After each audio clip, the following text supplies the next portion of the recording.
for the fathers around the globe. We love you more than you'll ever know. For the strength you gave me, you're truly amazing. Happy Father's Day. Place you on the highest pedestal. We love you more than you'll ever know. You chose to man up, you chose to stand up. Happy Father's Day. From my first breath to my first steps, Pops, you took me under your wing. So I'm under a king, which means I was destined to achieve anything, realize any dream, success. Hello anglers, this is Anglers 48 and welcome to the Anglers 48 show. Thank you for joining us on this episode.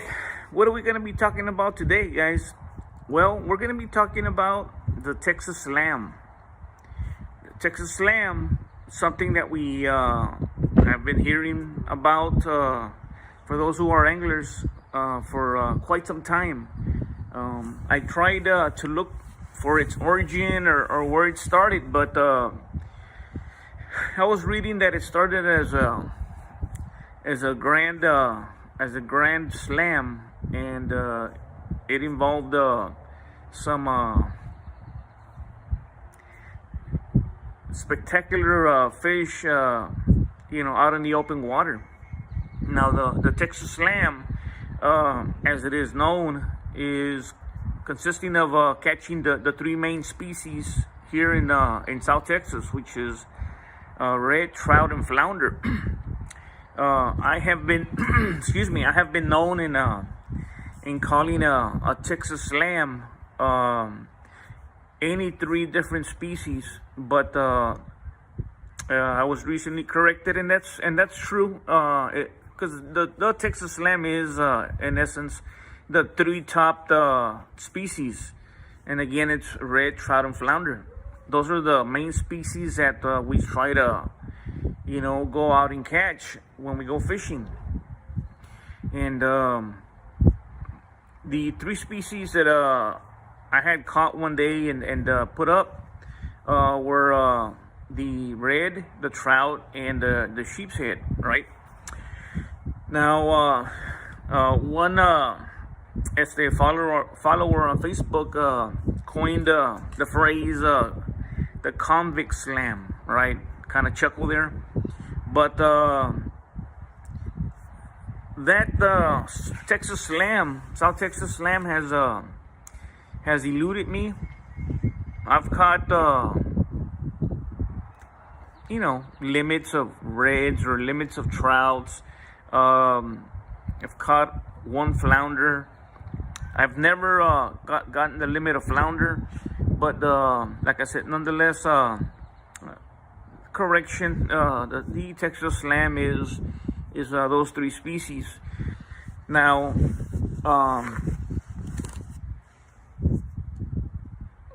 I was reading in one of those articles online where initially the flounder could be substituted with the snook, because the snook is very popular.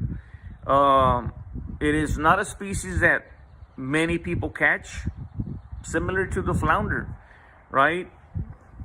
You have a higher chance of catching a red, an even higher chance of catching trout, but flounder and snook are one of the two most difficult species to catch. If you're not fishing structure, if you're fishing out on the bay, chances are you're not going to catch a snook. Obviously, I mean, there are circumstances, you get lucky. But for snook, you're looking at mangroves, you're looking at pylons, overpasses, things of that nature. Structures underneath, that's where you're going to be looking for snook. Flounder, same thing, drop-offs. You're gonna, mangroves, structure, pylons under piers.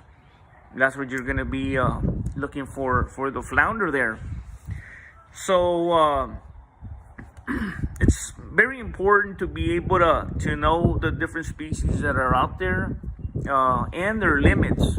Specifically, we were talking about the change of bag limits on the trout. Change of bag limit and size limit, where now you can only keep 3 the sizes changed drastically from 15 to 20. I would have preferred from 17 to 23, right? Sometimes you're only catching dinkers, right? So if you're catching 15s and they're on the skinny end, that's going to be a very small meal, right? But nonetheless, we got to adapt. We got to, keep working it. Now that the road changed, right? Now we're going to be catching gator trout. When we don't want to catch them, that's when we're, excuse me, and we will be seeing those gator trout. Before, you were like, I'm not catching any gator trout. Now that the rule is in place,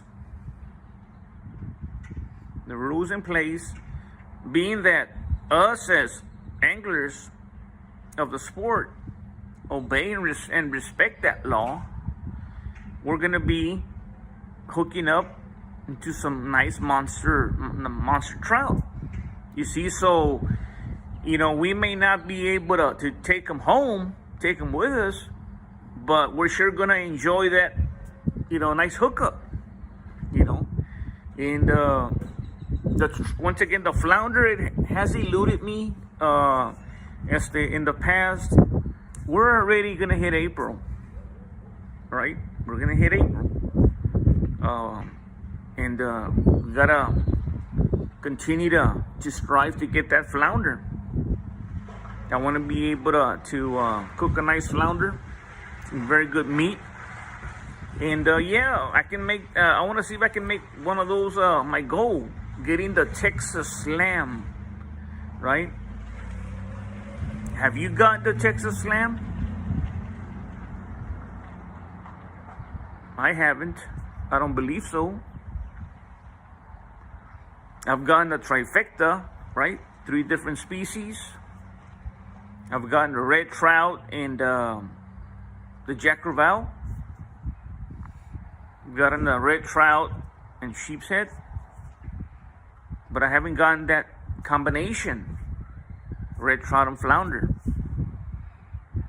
And again, for flounder, if you're just focusing on top water, you're going to miss out on getting that flounder. Unless it's a crankbait, You kind of have to target structure, right? You kind of have to target pylons,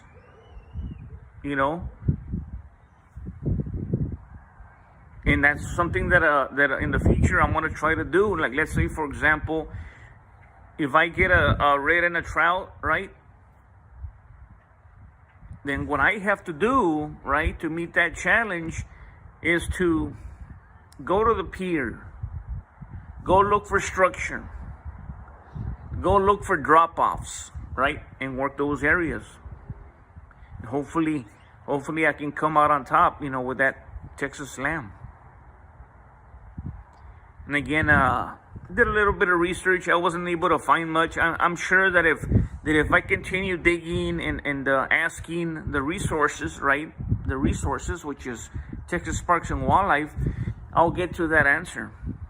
I'm sure they know it, right? But today, you're looking at Saturday. I've been behind the computer most of the day. I've been behind the phone most of the day. I'm switching off from phone to computer. These are the different projects that I have. I'm trying to keep up with the postings on my different platforms, on Facebook, YouTube, and things of that nature. It's a little stressful, right? I've been trying to answer back a lot of messages from my fishing group. I would encourage you to join my fishing group. It's called Anglers 48 Fishing Addict. You can join in and post any and all pictures and videos of your fishing adventures.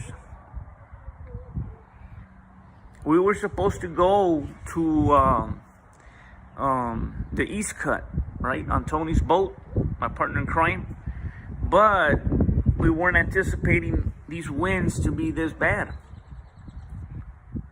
I have a few anglers, friends that were out there. Shout out to Wesley Ball, who had some success with the sheepers and a couple of trout.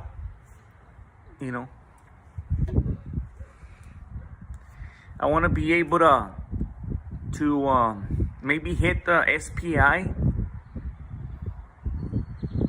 sometime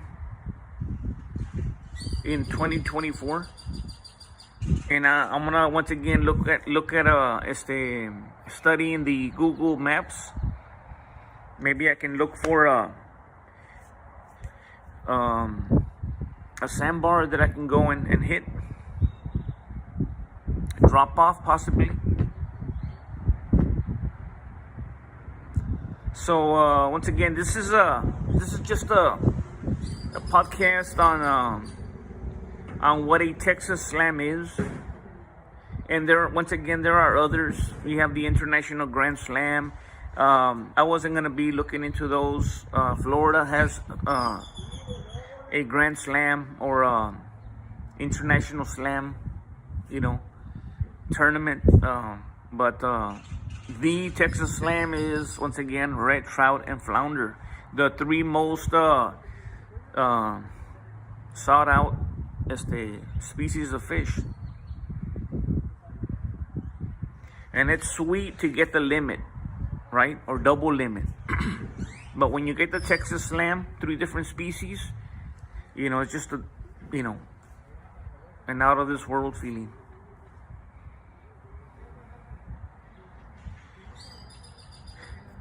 Well, guys, we'll see what next week brings, right? We were out for the Easter break, but like again, I'm stuck, doing all these projects. I have to do the podcast, keep the podcast going. I have different. I'm a member of several fishing groups on Facebook, so yeah. If you see me out on the water, guys, please say hello. I would greatly appreciate it. Don't hesitate to leave a comment, right, on the comment section. And yeah, until next time, guys, from far Texas, in the Anglers 48 show, Anglers 48 signing off. Thanks for watching.